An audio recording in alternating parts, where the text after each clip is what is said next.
بسم اللہ الرحمن الرحیم الصلاة والسلام علیک یا رسول اللہ، الصلاة والسلام علیک یا حبیب اللہ، الصلاة والسلام علیک یا نبی اللہ، وعلی آلک و اصحابک یا نور اللہ صلی اللہ تعالی علیہ وسلم۔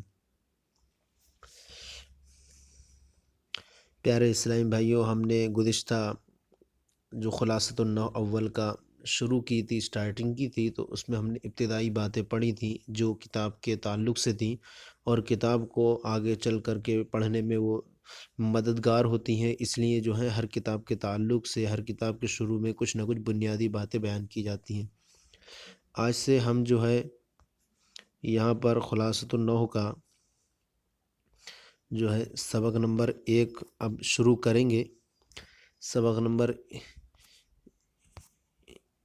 1 الدرس الاول ہے۔ اب یہاں سے خلاصۃ النحو حصہ اول کا درس نمبر 1 ہے۔ تو یہاں پر سب سے پہلے بیان فرما رہے ہیں لفظ اور اس کی اقسام۔ لفظ اور اس کی اقسام۔ تو انسان جو بات بولتا ہے اسے لفظ کہتے ہیں۔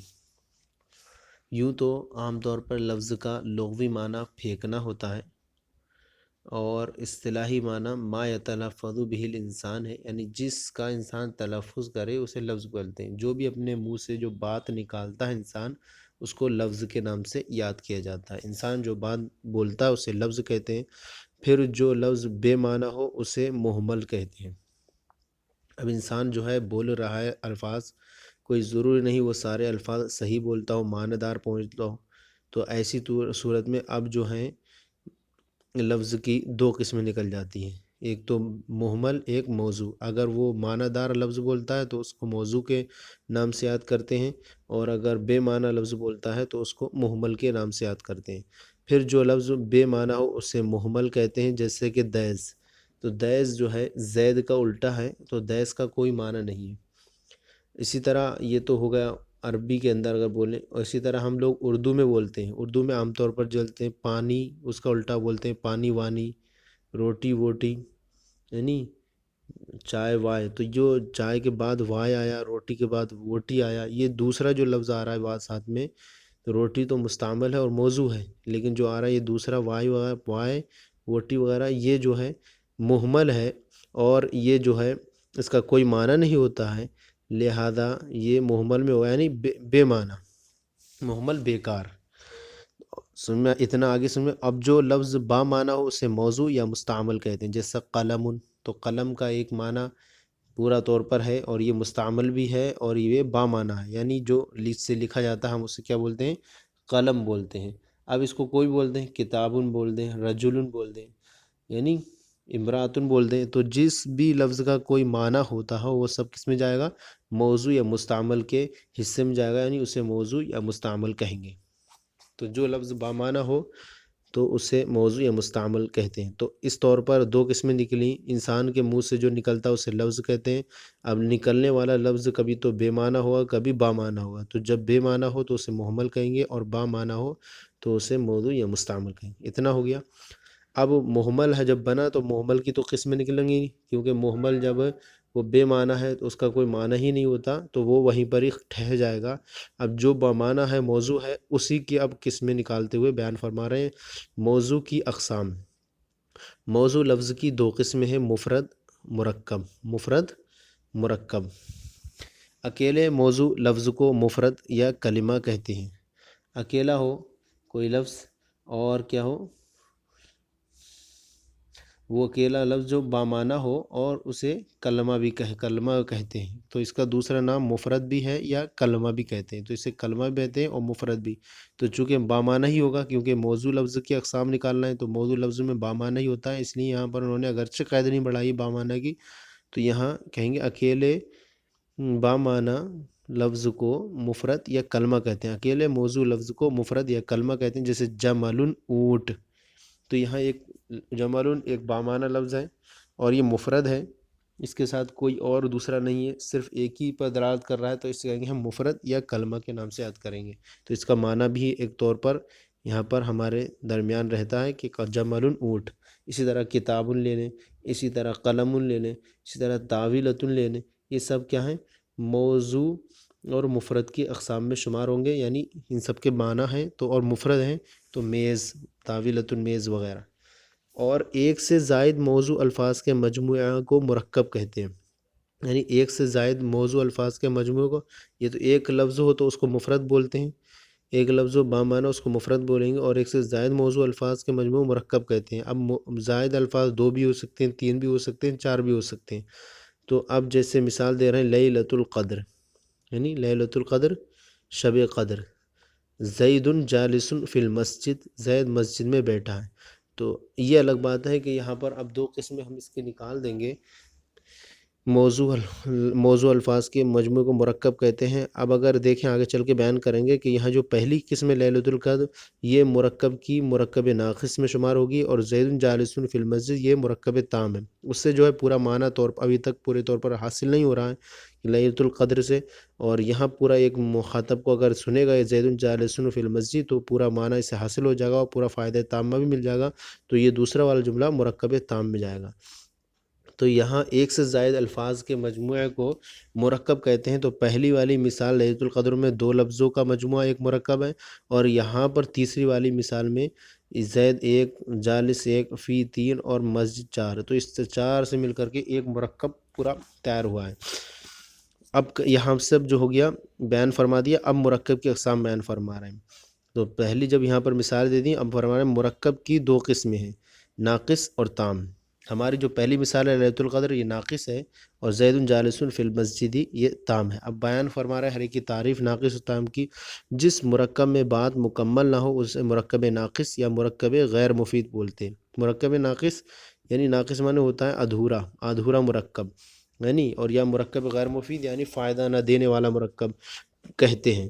تو یہاں نیچے مثال بھی دے رہے ہیں، جیسے ماء البحری، تو ماء البحری یہ ترکیب اضافی ہے، مضاف مضاف الیہ کی ترکیب ہے، اور مضاف مضاف الیہ سے مل کر کے اگرچہ ہمیں مبتدا بنا دیں اسے، لیکن مبتدا اس وقت تک پورا فائدہ تامہ نہیں دے گا جب تک کہ اس کے ساتھ خبر نہ ہو۔ تو یہاں ماء البحر سمندر کا پانی، سمندر کا پانی اب کیسا ہے، اس کے ساتھ جب تک کچھ نہیں لائیں گے، اچھا ہے، میٹھا ہے، کھارا ہے، تب تک یہ فائدہ تامہ نہیں ہوگا اور یہ مکمل جملہ نہیں ہوگا، اسی لیے اس کو کیا بولیں گے؟ مرکب ناقص۔ تو یہ مرکب اضافی والی مثال ہے۔ اور دوسری ولد صغیر، چھوٹا لڑکا، تو ولد موصوف، صغیر صفت، موصوف صفت سے مل کر اسے مبتدا بنا لیں۔ تو لیکن اب یہاں پر ایسی صورت میں یہ جو ہے ابھی اس کی محتاج ہے ایک چیز کی ہے، چھوٹا لڑکا کیسا ہے، خوبصورت ہے، ذہین ہے وغیرہ، جب تک آگے کوئی چیز بات نہیں لائیں گے تب تک یہ مکمل جملہ نہیں ہوگا، مکمل جملہ نہیں ہے، اس لیے اس کو ہم کیا بولیں گے؟ مرکب ناقص یا مرکب غیر مفید۔ تو پہلی مثال جو ماء البحر یہ ہے مرکب اضافی کی ہے، اور ولد صغیر مرکب توصیفی کی ہے، اور مرکب توصیفی اور مرکب اضافی میں اگر یا تو خبر بنتی ہے ملا کر، یا جو ہے مبتدا بنے گا، لیکن اس کے لیے جو ہے بہرحال پھر بھی ضرورت پڑے گی کہ اس کی خبر کی یا مبتدا کی، جب تک یہ دونوں نہیں پائے جائیں گے تب تک مکمل جملہ نہیں ہوگا، اس لیے یہ دونوں مثالیں کس کی ہیں؟ مرکب ناقص یا مرکب غیر مفید کی ہیں۔ اب جس مرکب میں بات مکمل ہو جائے اسے مرکب تام کہتے ہیں، یعنی جس مرکب میں بات مکمل ہو جائے اسے مرکب تام کہتے ہیں۔ اب سننے والے کو اگر وہ سنے تو اسے ایک جملے کا ایک خاص اچھی طریقے سے بات کا فائدہ ملے تو اسے مرکب تام کے شمار کریں گے، اسے مرکب تام کہا جائے گا۔ جیسے اللہ احد، اللہ ایک ہے، تو یہاں پر اللہ کے لیے ایک ہونے کا ثبوت مل رہا ہے، اور یہاں پر بات بھی پوری ہو جا رہی ہے، اور پہلا اللہ مبتدا ہے اور احد خبر ہے، اور مبتدا خبر سے مل کر کے جملہ تام ہو جاتا ہے، لہذا یہ مرکب تام ہے اور مخاطب کو فائدہ تامہ بھی مل جاتا ہے، لہذا اس کو شمار کریں گے مرکب تام کہیں گے۔ اور جملہ اسمیہ ہے یہ، چونکہ اسم سے شروع ہو رہا ہے، لا تکذب، تو جھوٹ مت بول، تو یہاں لا تکذب یہ فعل ہے اور فعل نہیں ہے، لہذا جو ہے یہاں پر بھی جملہ پورا ہو جا رہا ہے اور تام ہو رہا ہے، یعنی کسی کے بارے میں یہ بیان فرمایا جا رہا ہے، کسی سے منع کیا جا رہا ہے، جھوٹ بولنے سے روکا جا رہا ہے اسے، تو یہاں پر بھی مخاطب سنے گا تو اسے فائدہ تامہ مل جائے گا، یہاں پر فائدہ تامہ حاصل ہوتا ہے اسے، تو ایسی صورت میں اس کو کیا بولیں گے؟ مرکب تام، مرکب تام کہیں گے۔ اب مرکب تام کو مرکب مفید جملہ اور کلام بھی کہتے ہیں۔ مرکب مفید یعنی فائدہ مند کلام، تو فائدہ دیتا ہے یہ پورے طور پر انسان کو، جو سنے گا سامنے والا اسے ایک بات معلوم ہوتی ہے، تو وہاں پر یہ جو ہے فائدہ دینے والا ہوتا ہے، لہذا اس کو مرکب تام بھی کہتے ہیں۔ اب یہاں سے بیان فرما رہے ہیں اب جملے کی اقسام اب یہاں اوپر انہوں نے سب سے پہلے بیان فرمایا موضوع محمل کی قسمیں ہوتی نہیں تھیں، تو موضوع بنایا، موضوع کی دو قسمیں مفرد مرکب، پھر اس میں مفرد آیا تو مفرد، پھر کیا آیا، اب پھر مرکب آیا، مرکب کی دو قسمیں بن گئی تام ناقص۔ اب اس کے بعد اب یہاں پر جو انہوں نے کہا نا جملہ اور کلام بھی کہتے ہیں، اب اس کے بعد جملے کی اقسام بیان فرما رہے ہیں کہ جملہ کیسے کیسے ہوتے ہیں۔ جس جملے کا پہلا جز اسم ہو اسے جملہ اسمیہ کہتے ہیں، جیسے البستان جمیل، اور جس جملے کا پہلا جز فعل ہو اسے جملہ فعلیہ کہتے ہیں، جیسے نصر رجل۔ پہلی مثال جو ہم دیکھیں جس جملے کا پہلا جو اسم ہو اسے جملہ اسمیہ کہتے ہیں، یہاں پر البستان میں جو ہے یہ بستان اسم ہے اور اسم سے شروعات ہو رہی ہے جملے کی، تو لہذا اس سے جملہ اسمیہ کہیں گے۔ دوسرا والا جملہ جو ہے البستان جمیل، پہلا اس کا معنی جو ہے باغ خوبصورت، دوسرے کا معنی جو ہے نصر رجل مرد نے مدد کی۔ تو یہاں پر دوسرے والے جملے کی جو شروعات ہو رہی ہے فعل سے ہو رہی ہے، فعل ماضی اس میں، لہذا جب جملے کی شروعات فعل سے ہو تو وہاں جملہ فعلیہ ہوتا ہے، اور جب جملے کی شروعات اسم سے ہو تو جملہ اسمیہ ہوتا ہے۔ یہ آپ آگے چل کے پہچانیں گے کہ کون سا ہم پہچانیں کہ جملہ یہ فعل سے شروع ہو رہا ہے، یہ اسم سے شروع ہو رہا ہے، پھر فعل ہم پہچانیں گے فعل ہی ہے۔ تو وہ آگے چل کے انشاءاللہ آپ جب پڑھیں گے کتابیں اور اس میں دیکھیں گے کہ یہ گردانیں ہیں تو یہ ماضی کی ہیں، یہ مضارع کی ہیں، یہ فعل کی گردانیں ہیں، تو اس میں پورے طور پر آپ کو سمجھ میں آ جائے گا کہ یہ اسم ہے یا فعل ہے۔ پھر علامتیں پڑھیں گے ہر ایک کی تو اور واضح طور پر سمجھ میں آ جائے گا کہ یہ اسم کی علامت ہے، لہذا اسم ہے۔ جیسے البستان میں ہم دیکھیں تو الف لام ہے داخل اس پر، الف لام اسم پر داخل ہوتا ہے، لہذا یہاں سے پتہ چل جائے گا کہ یہاں پر کیا ہے، اسم ہے۔ اور دوسری نصر رجل میں نصرہ یہ ماضی ہے، اور ماضی ہونا یہ اسم کی پہلے ماضی وغیرہ گردانے ہونا تو یہ فعل کی علامتیں ہوتی ہیں، لہذا یہاں سے پتہ چل جائے گا کہ فعل ہے۔ چلیں اسی طرح جس جملے کو سچا یا جھوٹا کہا جا سکتا ہے اسے جملہ خبریہ کہتے ہیں، یعنی جس جملے میں کوئی اگر ہم نے بات کہی کسی کو اور وہ بات کے اندر جو ہے جھوٹا یا سچا جو کہا جا سکتا ہو تو اسے جملہ خبریہ کہتے ہیں۔ جیسے انا کاتب، میں کاتب ہوں، تو یہ ایک جملہ ہم نے بولا میں کاتب ہوں، تو اب اس میں یہ جو ہے جھوٹا یا سچا کہا جا سکتا ہے، اس جملہ خبریہ۔ جیسے اب یہاں پر کہا زید قائم، زید کھڑا ہے، زید کھڑا ہے، تو یہ جملہ جو ہم نے بولا ہے اور خبر دے رہے ہیں کسی کو، تو یہ ہو سکتا ہے کہ خبر صحیح بھی ہو اور صحیح بھی نہ ہو، تو اس اعتبار سے جس جملے کے اندر سچ یا جھوٹ کا کہا جا سکتا ہو کہنے والے کو تو اسے جملہ خبریہ کہیں گے۔ اور جس جملے کو سچا یا جھوٹا نہ کہا جا سکتا اسے جملہ انشائیہ کہتے ہیں، جیسے انصر تو مدد کر، تو انصر میں یہاں پر جو ہے تو مدد کر، تو لہذا اس میں کہنے والے کو کسی بھی اعتبار سے جھوٹا سچا نہیں کہا جا سکتا، تو اس اعتبار سے یہ کیا ہوگا، جملہ انشائیہ ہوگا۔ اچھا جملہ انشائیہ اور جملہ خبریہ ہم پہچانیں گے کیسے، یہ احتمال ذہن میں آتا ہوگا تو انشاءاللہ آگے سباق میں آپ پڑھیں گے کہ جملہ انشائیہ کی یہ مخصوص قسمیں ہیں، جملہ تو جب ان قسموں میں سے کوئی بھی آئے تو وہاں پر کیا ہوگا، جملہ انشائیہ ہوگا۔ تو اس طرح سے یہ سبق ہمارا پورا ہو گیا۔ اب اس کے بعد جو ہے ہمارا سلسلہ شروع ہے، آگے چل رہے ہیں، تو انصر یہ فعل ہو گیا۔ اب اس کے بعد مرکب کی قسمیں بیان فرمائی تھی، تو اب یہ سبق پورا ہوا۔ اس کے بعد اب ہم چلتے ہیں آگے، اس کے تحت جو ہے یہ خلاصۃ النحو کا طریقہ کار یہ ہے کہ اس کے تحت جو ہے 3 تمرینیں رہتی ہیں۔ پہلی تمرین جو ہے کتاب کے سوالات پر مشتمل ہوا کرتی ہے، یعنی اس تمرین کا تعلق اس اعتبار سے ہوتا ہے کہ طلبہ سے سوالات کیے جائیں، وہ سبق طلبہ کے یاد کرانے پر موقف ہوا کرتا ہے، طلبہ سے سنا جائے تاکہ وہ طلبہ اچھی طریقے سے اسے یاد کر سکے۔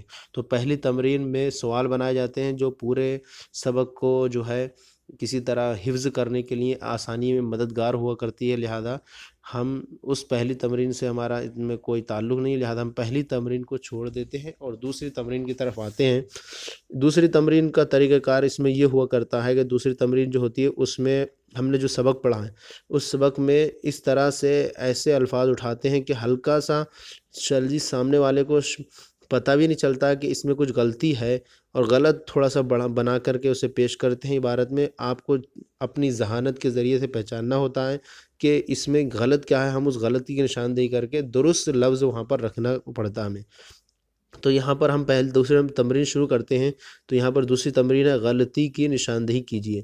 تو تمرین نمبر 2 کا پہلا جملہ ہے بے معنی کلمہ کو مہمل کہتے ہیں، بے معنی کلمہ کو مہمل کہتے ہیں۔ تو یہاں پر ہم نے یہ بھی پڑھا ہے کہ ہاں مہمل کا معنی کوئی نہیں ہوتا تو بے معنی، تو یہاں پر غلطی کیا ہے، تو یہاں غلطی یہ کیا ہے کلمہ جو لائیں یہاں پر کلمہ درست نہیں ہے، کیونکہ ہم نے جو ہاں وہاں پر لفظ پڑھا ہے، بے معنی لفظ کو محمل کہتے ہیں، تو یہاں کلمے کی جگہ ہم محمل لفظ بڑھا دیں گے اور کلمے کو ہٹا دیں گے تو یہ پورا جملہ درست ہو جائے گا۔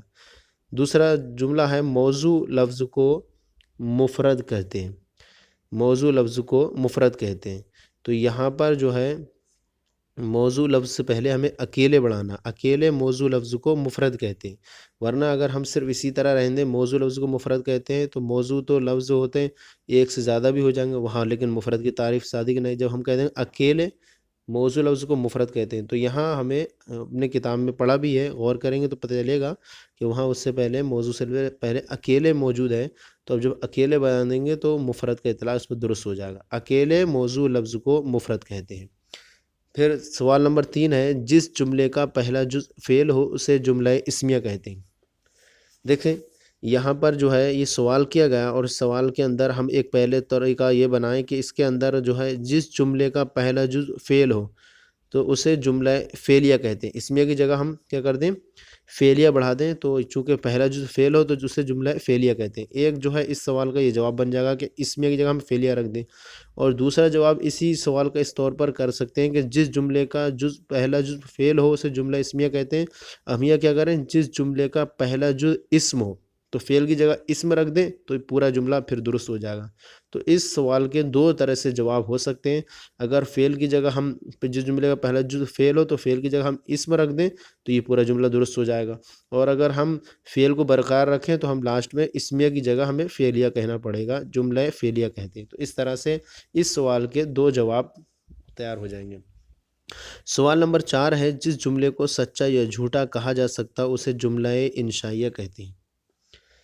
دیکھیے ہم نے جو پڑھا ہے خبریہ کے اندر یہ چیز پڑھی ہے کہ جو جملے کو سچا یا جھوٹا کہا جا سکتا اسے جملہ خبریہ کہتے ہیں، تو یہاں پر جو ہے یہ درست نہیں ہے، جس جملے کو سچا یا جھوٹا کہا جا سکتا ہو اسے جملہ خبریہ کہتے ہیں۔ ایک جواب اس کے بھی دو جواب بن جائیں گے اس طور پر کہ جس جملے کو سچا یا جھوٹا کہا جا سکتا ہو اسے جملہ خبریہ کہتے ہیں، تو انشائیہ کی جگہ ہمیں خبریہ بڑھا دیں گے تو یہ پورا جملہ درست ہو جائے گا۔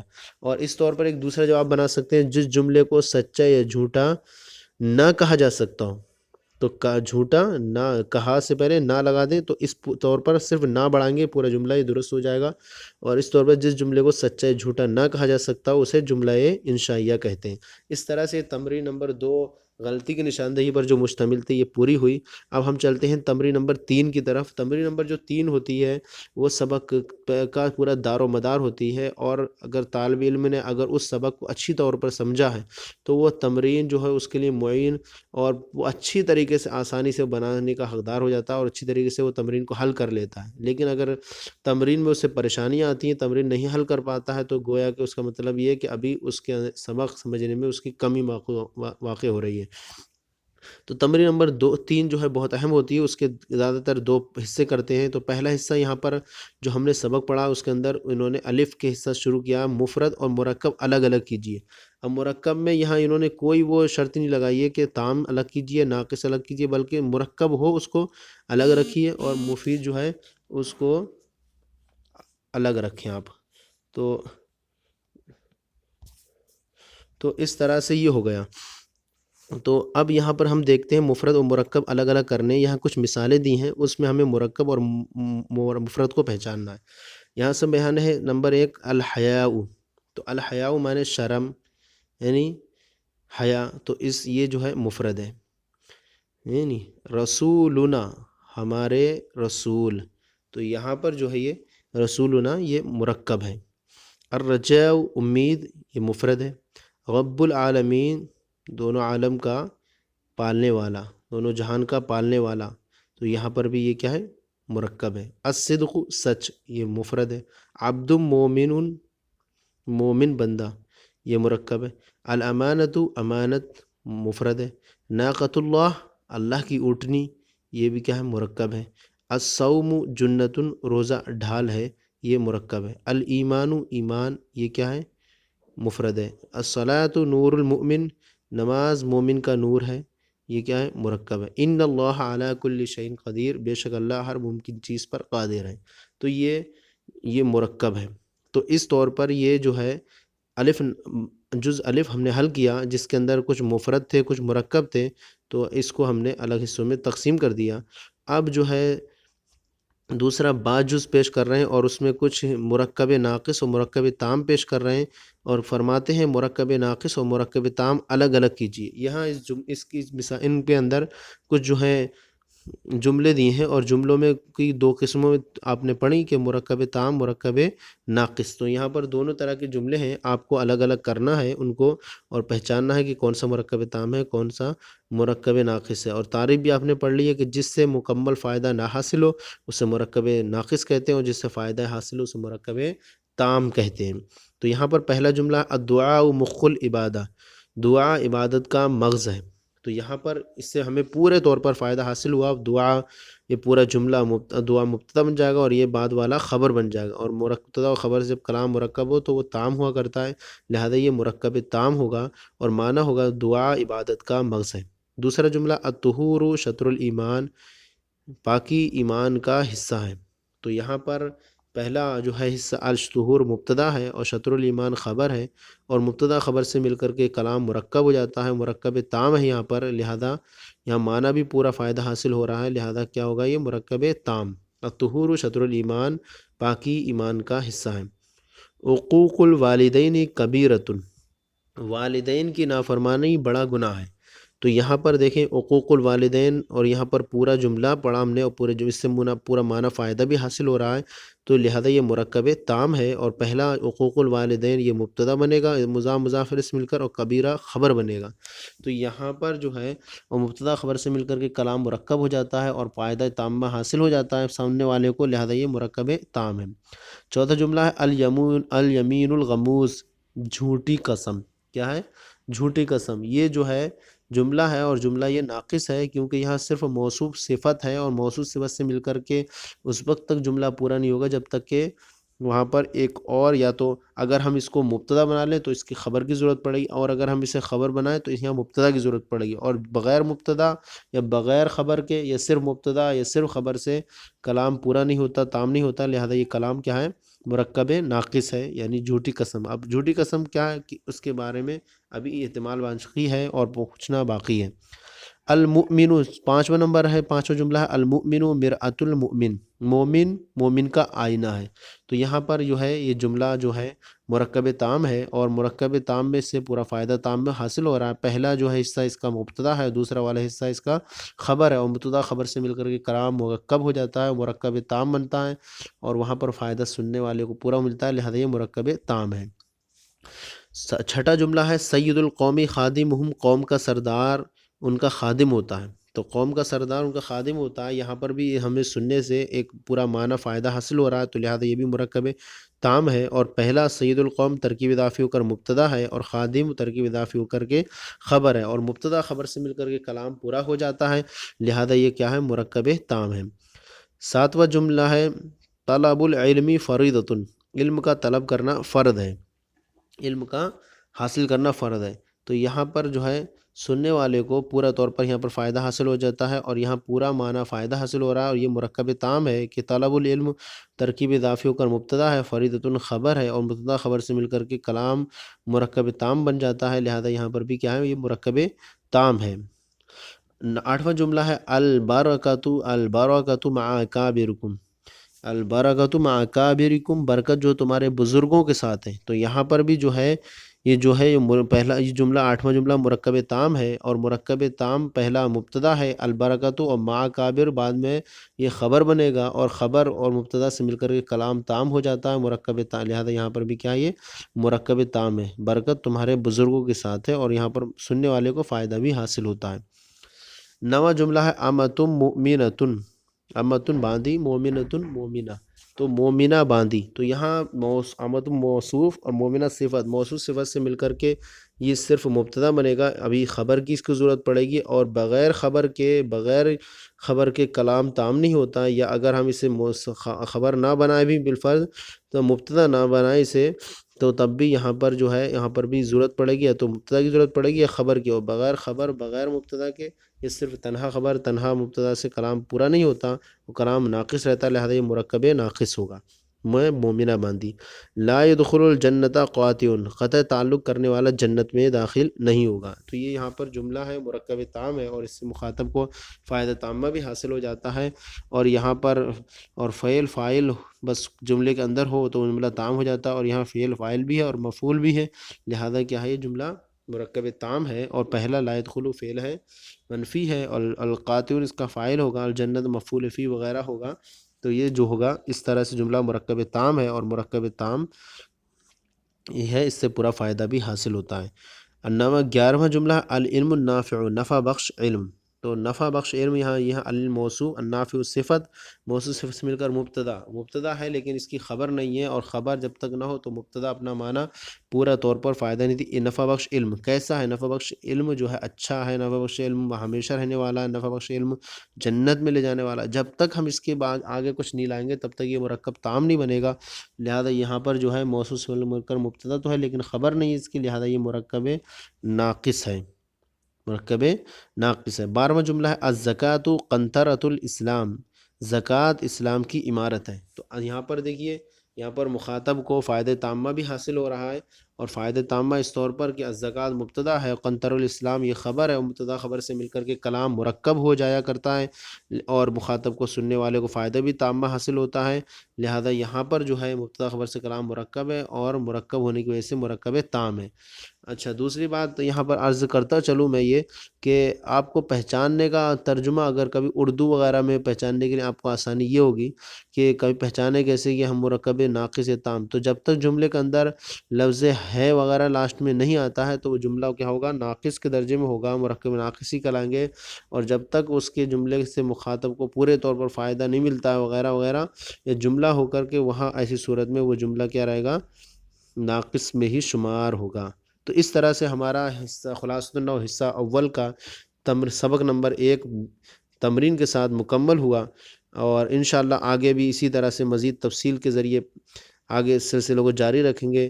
اللہ تعالیٰ کی بارگاہ میں دعا ہے کہ ہمارے اس کام کو اپنی بارگاہ میں قبول عطا فرمائے۔